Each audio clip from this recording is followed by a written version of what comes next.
If there is anybody that betrayed the other, I can say it emphatically that Peter Obi betrayed me. Peter Obi that said that, after a little while, they went and lied to Peter Obi that INEC has accepted them. That was a lie they told him. And then Peter Obi surreptitiously went back to them. And I'm like, sir, you have made a public statement on integrity. Even if INEC has accepted these people, that is not a criterion for you to go back and start dealing with them. Because these people have shown that they are not democratic. If you go back to them, they will destroy your political career. And everything you have said about integrity and everything will die. That these people are now agents in the hand of the government to destabilize you. Kenneth Okonkwo versus Peter Obi. The betrayal, the silence, and the future of Labour Party. When a man like Kenneth Okonkwo, lawyer, actor, and respected political voice, calls out Mr. Peter Obi for betrayal, the nation listens. Not because it is sensational, but because it reveals cracks in a movement built on hope. So, what really happened between Kenneth Okonkwo and Mr. Peter Obi? Is Obi losing the soul of his movement? Or is this just political drama ahead of 2027? In a viral video, Kenneth Okonkwo did not mince words. He said, and I quote, "If anyone betrayed the other, it was Peter Obi who betrayed me." Why? Because according to Kenneth, Obi returned to align with Julius Abure's controversial Labour Party faction, despite knowing the truth. Kenneth claims he warned Obi that the Abure-led group had lied to INEC, that INEC had not validated them. Yet, Obi remained silent and even backed them from the shadows. That he should not try it. And that since you have made a public statement and we have started acting on it, if we go back, it's going to affect our integrity. Me, I don't go back. Because not only that you said it, it is true that what they did was absolutely illegal and unconstitutional. If you go back to them, I will not go back to you. I will not go back with you. And you know what?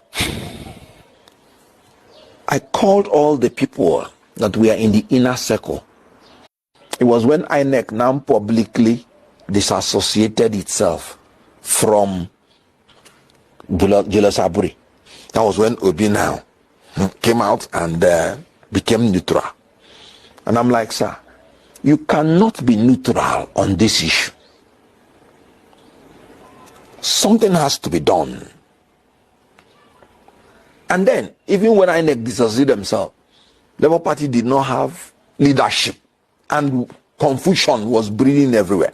I said, sir, you cannot be neutral. You have to say something. NLC had a meeting. And all of us came there. And he said he prefers to sit on the fence. And I'm like, hold on.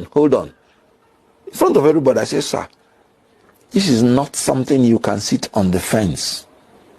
A leader must take a decision. And he insisted he prefers to sit on the fence. And I said, okay.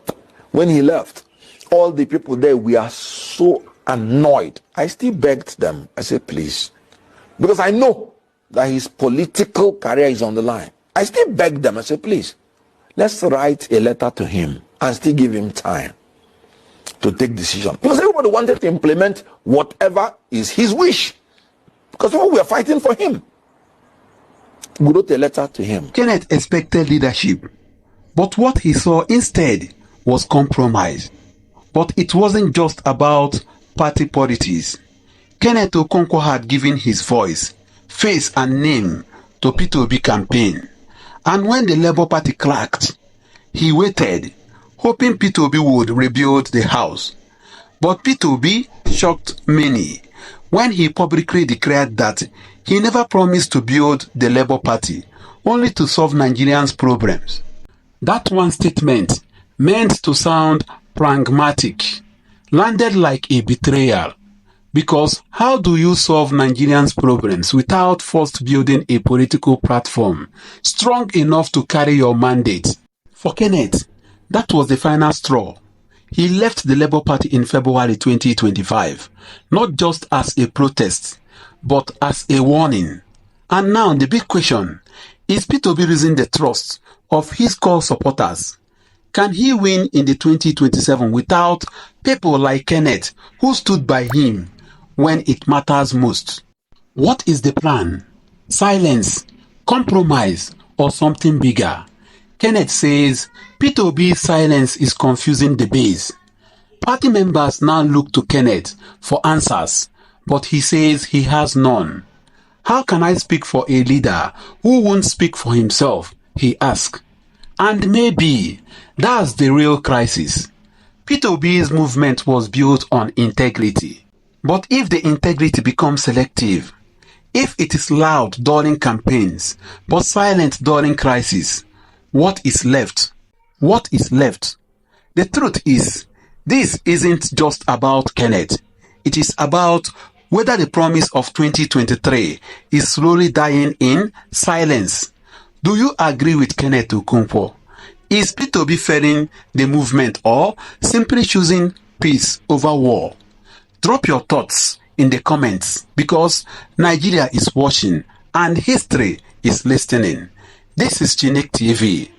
Truth, politics, power unfiltered. Subscribe now and stay informed.